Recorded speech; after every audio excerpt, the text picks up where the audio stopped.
பிரியமானவர்களே, உங்கள் அனைவருக்கும் என் அன்பார்ந்த வணக்கம். இந்த நாளையும் கூட கர்த்தராகிய இயேசு கிறிஸ்து நமக்கு ஆயுசு நாட்களாய் கூட்டி கொடுத்த அவருடைய பரிசுத்த நாமத்துக்கு நன்றி செலுத்துவோம். பரிசுத்த ஆவியாகிய தேவன் நம்மோடு கூட இருக்கிறபடியினாலே இந்த நாளிலே நாம் ஜீவனோடு இருக்கிறோம் என்பது வெளிப்படுகிறது அல்லவா? கர்த்தர் நம்மோடு கூட இந்த நாளிலே என்ன பேசப் போகிறார், என்ன வெளிப்படுத்தி நம்மை அவர் தைரியப்படுத்துகிறார் என்று பார்ப்போம். உபாகமம் 31 அதிகாரம் 8வது வசனத்திலே, கர்த்தர் தாமே உனக்கு முன்பாக போகிறவர், அவர் உன்னோடே இருப்பார், அவர் உன்னை விட்டு விலகுவதும் இல்லை, உன்னை கைவிடுவதும் இல்லை, நீ பயப்படவும் கலங்கவும் வேண்டாம் என்று கர்த்தராகிய இயேசு கிறிஸ்து நம்மை பார்த்து பேசுகிறதான ஒரு பலப்படுத்துகிற வார்த்தையாக இருக்கிறது. தைரியம் மூட்டுகிற வார்த்தையாக காணப்படுகிறது. கர்த்தர் நம்மோடு இருக்கிறாராம். உங்கள் ஒவ்வொருவரோடு கர்த்தர் இருக்கிறார். அவர் உங்களுக்கு முன்பாக போகிறவர், அவர் உங்களோடு இருக்கிறார் என்று உறுதிப்படுத்துகிறார். நாம் தனிமையாய் இருக்கும் பொழுதும், நாம் பிரயாணமாய் செல்லும் பொழுதும், நாம் ஒரு காரியங்களை செய்யும் பொழுதும் கர்த்தரை துதித்து விட்டு நாம் இந்த காரியங்களை பிரயாணங்களை செயல்படுத்துமே ஆகியல் அதிலே கர்த்தர் முன்பாக வந்து உங்களை ஆசீர்வதித்து நீங்கள் செய்யும் செயல்பாடுகளை அவர் வெற்றியோடு செய்து முடிக்கவும், உங்கள் பிரயாணத்தை ஆசீர்வாதமாய் கடந்து வரவும், நீங்கள் தனிமையில் இருக்கும் பொழுதும் கூட உங்களோடு அவர் நிலைத்திருக்கவும் கிருபை காட்டுவார்.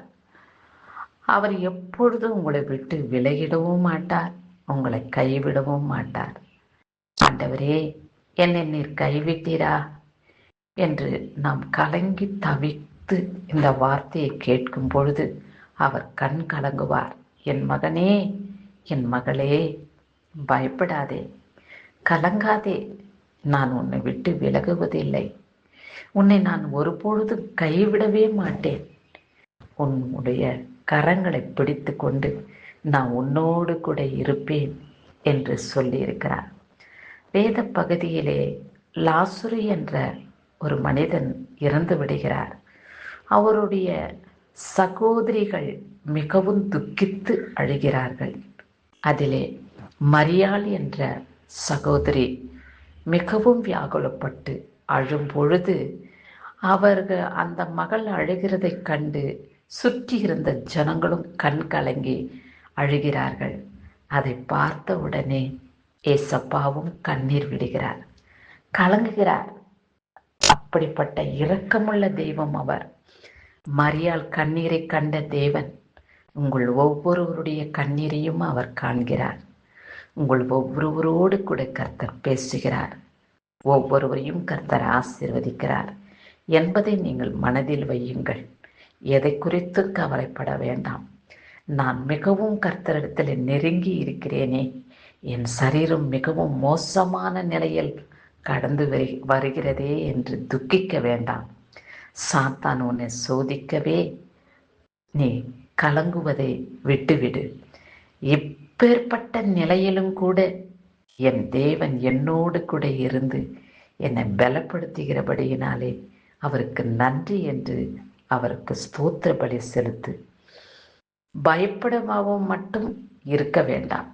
பயம் உங்கள் இருதயத்திலே வந்துவிட்டாலே போதும், எல்லா பலனும் எல்லா விதமான சமாதானமும் இழந்து விடுவீர்கள்.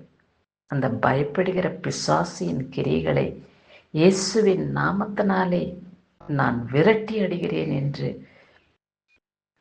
சாத்தானோடு கூட நீங்க பேசுங்க. என் தேவன் என்னோடு கூட இருக்கிறார், என்னை கைவிடவே மாட்டார், எந்த சூழ்நிலையிலும் என்னை விட்டு விலகிடவே மாட்டார், நான் பயப்படவும் கலங்கவும் மாட்டேன் என்று அவருக்கு முன்பாக சாத்தானுக்கு நாம் பயப்படாமல் நிலைத்திருக்கும் பொழுது உங்கள் விசுவாசம் உங்களை ரட்சிக்கும் என்று கர்த்தர் உங்களை ஆசீர்வதிப்பார். ஆகையாலே இந்நாளிலே பிறந்த நாளையும் திருமண நாளையும் கொண்டாடுகிறவர்களை கர்த்தர் ஆசீர்வதிக்கவே ஆசீர்வதித்து காத்து கொள்வாராக. இன்னமும் உங்கள் ஆயுள் நாட்களை பெருக செய்து வாழ்கிற நாளெல்லாம் அவருக்கு சாட்சியாக நிலைத்திருக்க பரிசுத்த ஆவியானவர் உங்களுக்குள்ளே வாசம் பண்ணுவாராக. உங்களுக்குள்ளே எந்த விதமான தோல்விகளோ ஏமாற்றங்களோ கலக்கங்களோ பண கஷ்டங்களோ குடும்பத்தின் பிரச்சனைகளோ எவை இருந்தாலும் பயப்படாதிருங்கள். தேவன் உங்களோடு கூட இருக்கிறார்.